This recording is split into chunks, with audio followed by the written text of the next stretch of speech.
Hello everyone, আসসালামু আলাইকুম। আজকের একটি নতুন রেসিপি নিয়ে হাজির হয়েছি। আজকে রান্না করব সোনালী মুরগির মাংস। তো প্রথমে গরম তেলে পেঁয়াজ কুচি ভালো করে দিয়ে দিচ্ছি, এর সাথে দিয়েছি কাঁচা মরিচ। তো আমি দিয়ে দিচ্ছি আদা বাটা, রসুন বাটা, জিরা বাটা, সবগুলো মশলা একসাথে ভালো করে দিয়ে এটা ভালো করে ভেজে নিতে হবে।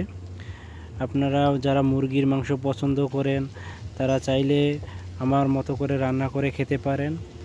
মুরগির মাংস আসলে খুব সহজেই রান্না করা যায়। যাই হোক, সকল মশলাগুলো ভালো করে দিয়ে দিচ্ছি।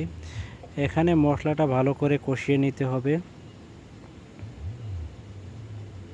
লবণ দিয়ে দিচ্ছি পরিমাণ মতো, হলুদ মরিচ সব কিছুই পরিমাণ মতো দিয়েছি, অতিরিক্ত কোনো কিছুই দেওয়া হয়নি। এই যে দেখুন, দারুণ একটা কালার এসেছে।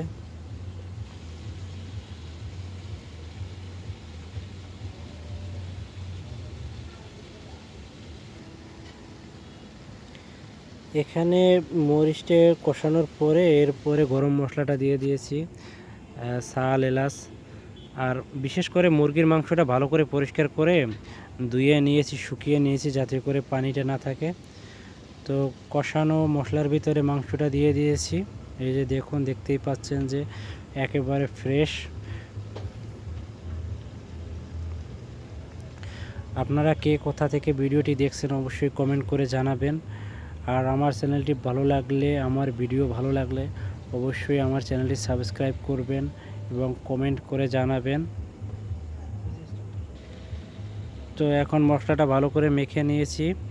এরপরে কিছুক্ষণ এটার পানিটা শুকানোর জন্য মিডিয়াম আঁচে রেখে দিব।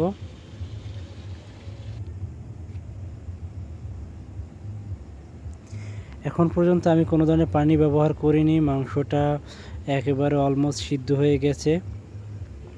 দেখতেই পাচ্ছেন দারুণ একটা সেন্ট আসতেছে, কালারটাও দারুণ, মনে চাচ্ছে এখনই খেয়ে ফেলি।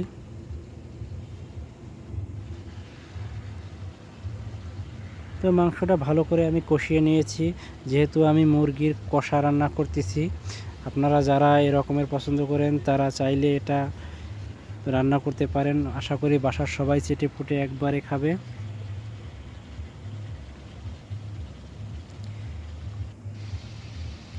তো আমি এর ফাঁকে পানি দিয়ে মাংসটা ভালো করে রান্না করার জন্য অপেক্ষা করতেছি।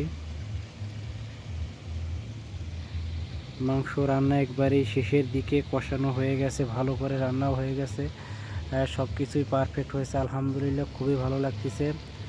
তো সবাইকে অসংখ্য ধন্যবাদ আমার ভিডিওটি সম্পূর্ণ দেখার জন্য। সবাই ভালো থাকবেন, আর আমার পরবর্তী ভিডিও দেখার জন্য আমন্ত্রণ রইল। আল্লাহ হাফেজ।